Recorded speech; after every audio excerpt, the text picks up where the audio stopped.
ሴቶቹን እንዳትበድሏቸው። ሴት ልጅ አሁን የዕቃ ማሻሻጫ መቀለጃ ነች አይደል? ክብር ያልተሰጣት አደባባይ የወጣች ራቆት እንድትሸጥ የተደረገች ነች።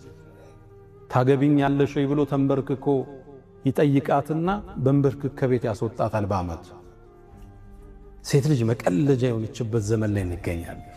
እስልምና በመጨረሻው አደራ ላይ እንኳን እሷን አረሳት። አደራችሁን አሉ ንብረቶቻችሁን ልታሟሉላት ቤቷን ምግቧን እናንተ ላይ ግዴታ ነው። ደግሞ የእናንተን ክብር ሚነካ ነገር ላታደርግ እሷም ላይ ግዴታ ነው። ድሮም እስልምና ሴት ልጅ ስትቀበር አግኝቷት እሱ ነበር ያዳናት። ወኢዘል መውኡደቱ ሱኢለት ቢአይ ዘንብን ቁትለት። አንድ ሰው ሴት ልጅ ሲወልድ ያፍር ይሸማቀቅ ነበር። እስልምና መጥቶ ሴት ልጅ ትልቅ ደረጃ ሰጣት፣ ከፍ አደረጋት፣ የቤቱ ንግሥት አደረጋት። እሷን ቤቷን ተከራይተ ልብሷን አልብሰ ቀለቧን ሞልተ እንደ ንግሥት እንድታኖራት እስልምና አዘዘ። አንተ ትወጣለህ፣ ትለፋለህ፣ ትሰራለህ፣ እሷስ ትውልድ ቤት ውስጥ ኮተኩታለች። ዱባዮቹ ቆንጆ አባባል አላቸው። ቤት ውስጥ ቁጭ ብለው ልጅ የሚያሳድጉ እናቶቹን የነገው ትውልድ ገንቢዎች ይሏቸው።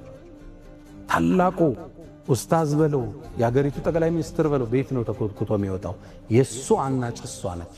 ይህን ክብር እስልምና ሰጣት። ቁርአን ውስጥ ሱረቱ ሪጃል ሚል አታገኙ፣ ሱረቱ ኒሳ ግን ታገኛላችሁ። በስማቸው ምዕራፍ ተሰየመላቸው። የተለየን ክብር የሰጣት ዲን እስልምና። ሴትን ከፍ አረጋት፣ ሴትን ሸከፋት፣ ሴትን ጠበቃት፣ ሴትን አስዋባት፣ ሴትን ቁጥብ እንድትሆን አደረጋት። ለሴት ልጅ ትልቅን ማዕረግ ልቅና የሰጠ ዲን እስልምና። ሴትን የዲኑ አጋዥ አደረጋት። ከነቢዩ ዓለይሂ ሰላቱ ወሰላም ጋር አብረው በዳዕዋ የተሳተፉ ጦርነት አብረው የዘመቱ ሴቶች ነበሩ።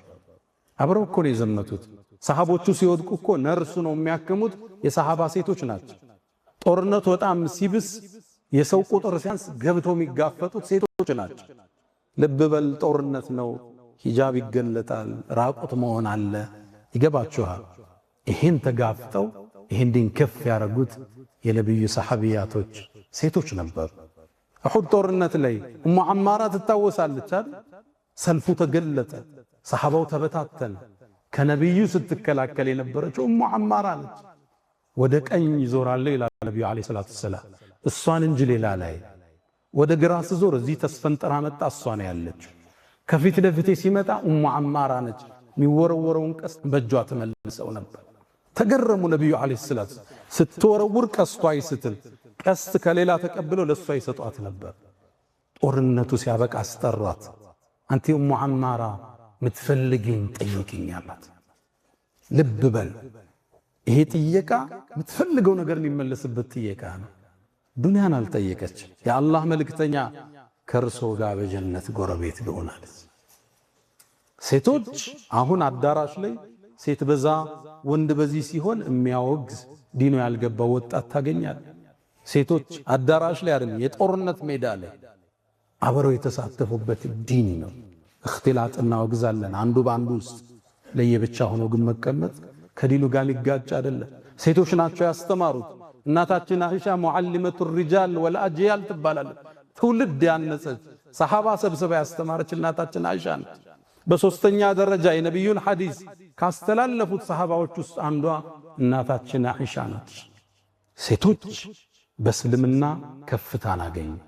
ከነ ቁጥብነታቸው፣ ከነ ሐያቸው፣ ከነ ኢማናቸው የትውልድ ግንባታ ላይ ትልቅ ሚና ነበራቸው።